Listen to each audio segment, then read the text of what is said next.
முஸ்லிம்கள் வெறுமனே இந்தியாவை மட்டும் ஆட்சி பண்ணல, உலகத்துல இருக்கக்கூடிய பல்வேறு தலை சிறந்த நாடுகளையும் முஸ்லிம்கள் அவங்களுடைய காலகட்டத்துல ஆட்சி பண்ணியிருக்கிறாங்க.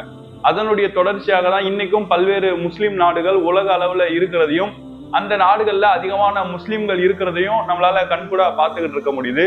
இப்படி முஸ்லிம்கள் ஆட்சி செய்யக்கூடிய அந்த ஒரு காலகட்டம் அப்படின்னு சொல்லக்கூடியதுல குறிப்பாக சொல்லணும்னு சொன்னா கோல்டன் ஏஜ் ஆஃப் இஸ்லாம் அப்படின்னு சொல்லுவாங்க. அதாவது முஸ்லிம்களுடைய பொன்னான ஆட்சி, முஸ்லிம்களுடைய பொற்காலம் அப்படின்னு சொல்லுவாங்க.